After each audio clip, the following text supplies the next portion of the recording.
अस्सलाम वालेकुम friends, this is Pathan Nazim and welcome to hello learning academy. Friends, इस session में हम माटीटी 2026 के लिए गुज़िश्ता इम्तिहानात में पूछे गए माहौलियाती मुताल्लिक़ के 10 सवालात वज़ाहत के साथ देखेंगे। लिहाजा 21 जून को आपका इम्तिहान कंडक्ट किया जाएगा।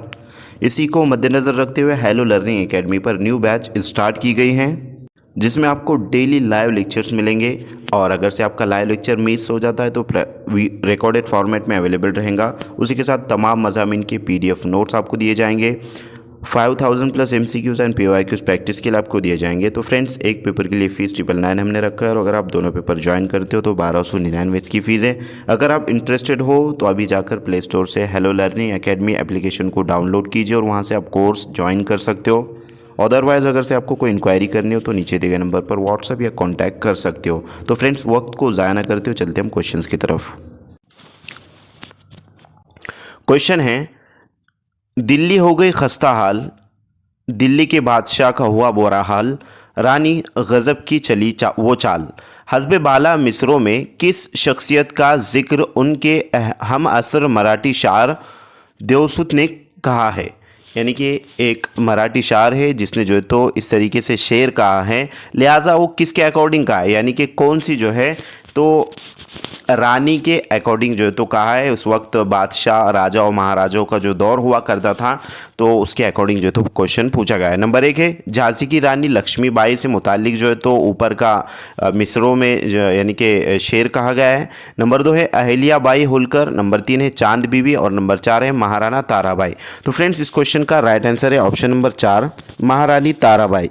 नेक्स्ट क्वेश्चन की तरफ बढ़ते हैं। अगला सवाल है कि भारत के सरकारी मोहर पर, यानी कि भारत की जो सरकारी मोहर है उस पर दर्ज झेल में से किन हैवानात की तस्वीर कुनिंदा है? अलिफ शेर की, बे घोड़े की, और जीम बैल की। तो फ्रेंड्स, भारत के सरकारी मोहर पर लिहाजा शेर, घोड़ा और बैल, इन तीनों की तस्वीर कुनिंदा की गई, यानी कि उसको जो है तो रखा गया है। लिहाजा इस क्वेश्चन का करेक्ट आंसर क्या रहेगा, आपको कमेंट बॉक्स में कमेंट करना है। अलिफ है और सिर्फ अलिफ, बे है अलिफ और बे, जीम नंबर 3 है जीम और अलिफ, और नंबर 4 है अलिफ, बे और जीम तीनों। तो फ्रेंड्स, नेक्स्ट क्वेश्चन की तरफ हम बढ़ते हैं। अगला सवाल है कि किस सूबे के गवर्नर का तकर्रुर किसी दीगर सूबे के फ़र्द को किया जाता है? इस बात की तस्दीक करने वाली कौन सी वजह है? नंबर 1, ऐसा भारत के दस्तूर में नाफिज है। नंबर 2, किसी फ़र्द को उसी के सूबे में बहैसियत गवर्नर मुकर्रर ना करने का रिवाज है। नंबर 3, रियासत के मजलिस मुक़न्नना कायम करने से मुंसलिक कानून में ऐसी तजवीज़ है। और नंबर 4, रियासती मजलिस आमिला कायम करने से मुंसलिक कानून में ऐसी तजवीज़ है। तो फ्रेंड्स, इस क्वेश्चन का करेक्ट आंसर रहेगा ऑप्शन नंबर 2, किसी फ़र्द को उसी के सूबे में बहैसियत गवर्नर मुकर्रर करने का रिवाज है। नेक्स्ट क्वेश्चन की तरफ बढ़ते। अगला सवाल है कि पंचायत राज में ग्राम सभा की खुसूसियत जाहिर ना करने वाला मुतबादिल कौन सा है?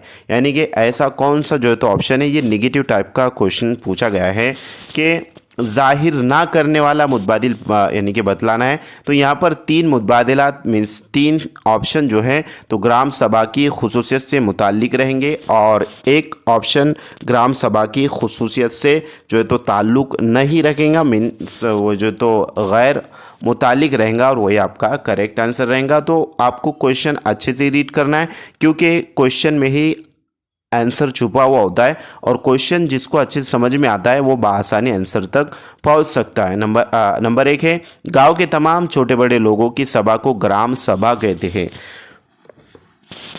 नंबर 2 है, ग्राम सभा मुनक्किद करने की जिम्मेदारी सरपंच की होती है।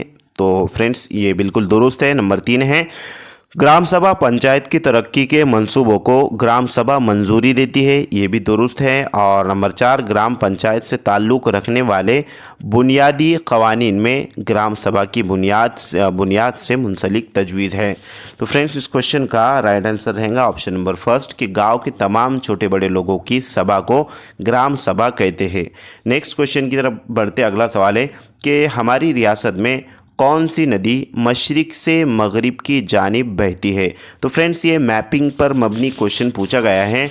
जिस किसी को जो है तो इंडिया का यानी कि भारत का या फिर महाराष्ट्र का अगर से मैप अच्छी तरीके से याद है, जिसमें नदियों और पहाड़ों से मुतालिक, रास्तों से मुतालिक जो है जितने भी मैप्स हैं वो आपको अच्छे से याद करना है, क्योंकि मैप पर मबनी 1 से 2 क्वेश्चन हमेशा पूछे जाते हैं। तो यहाँ पर नदियों से रिलेटेड क्वेश्चन पूछा गया है। नंबर 1 है गोदावरी, नंबर 2 है भीमा, नंबर 3 है ताप्ती और नंबर 4 है कृष्णा। तो फ्रेंड्स, हमारी रियासत मीन्स महाराष्ट्र में कौन सी नदी मशरिक़ से मगरिब की जानिब बहती है? मशरिक़ से मगरिब की जानिब। तो फ्रेंड्स, इस क्वेश्चन का राइट आंसर है ऑप्शन नंबर 3 ताप्ती नदी जो है, लिहाजा मशरिक़ से मगरिब की जानिब बहती है।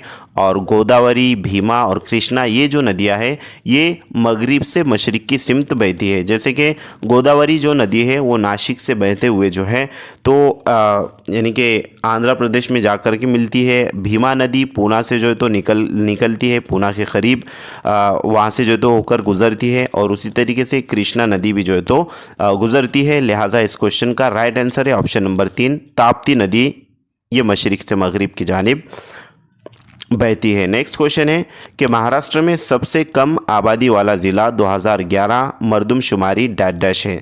यानी कि 2011 की मरदमशुमारी मीन्स जनगणना जिसको कहते हैं, लिहाजा उसके अकॉर्डिंग कौन सा ज़िला ऐसा है महाराष्ट्र का जहाँ पर जो तो कम आबादी वाला ज़िला है?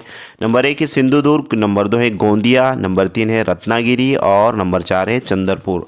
तो फ्रेंड्स, इस क्वेश्चन का राइट आंसर रहेगा ऑप्शन नंबर फर्स्ट, सिंधुदुर्ग जो है ये कम आबादी वाला ज़िला है 2011 की मरदमशुमारी के अकॉर्डिंग। नेक्स्ट क्वेश्चन की तरफ बढ़ते, अगला सवाल है कि कुतुबुद्दीन ऐबक के दौर में दहली की तामीर का आगाज़। तो फ्रेंड्स, क्वेश्चन कुछ इस तरीके से कि कुतुबुद्दीन ऐबक ये जो बादशाह थे, इनके दौर में दहली में डैश डैश की तामीर का आगाज़ हुआ। यानी कि किस चीज़ की तामीर का आगाज़ हुआ? लिहाजा नंबर 1 है गोल गुम्बद, नंबर 2 है कुतुब मीनार, नंबर 3 है ताजमहल और नंबर 4 है Lal Qila.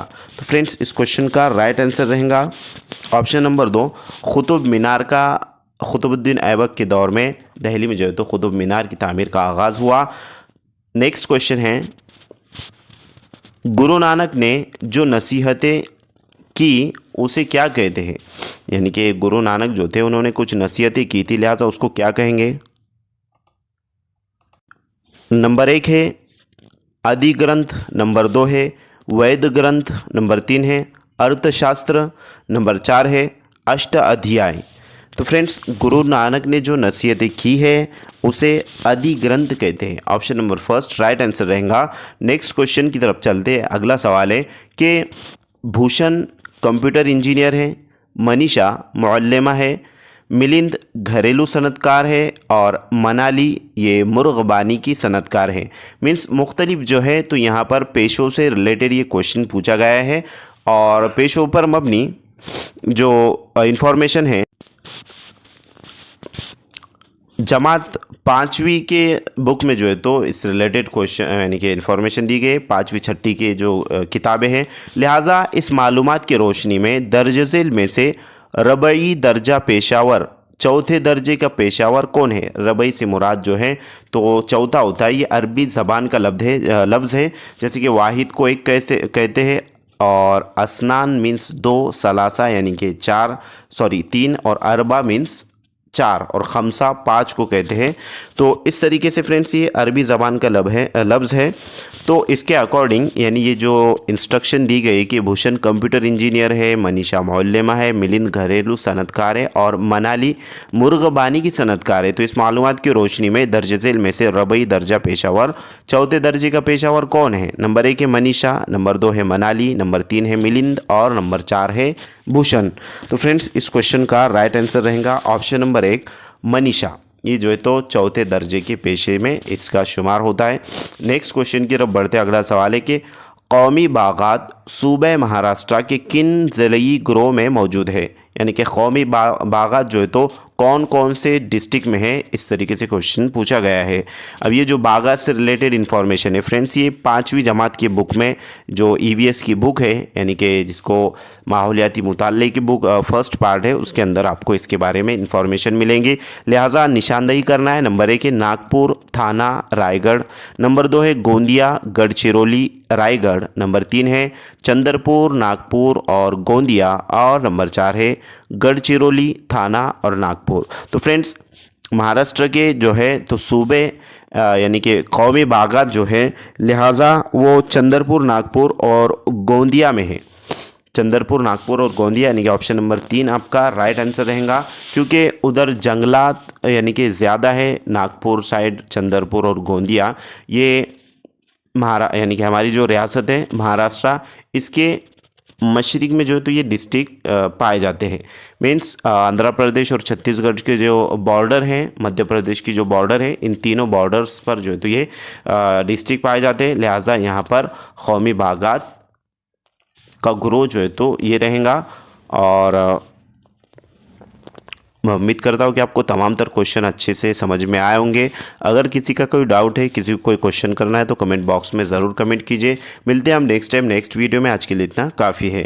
Thank you for watching and listening my video. Thank you very much Indeed for your cooperation and have a nice day.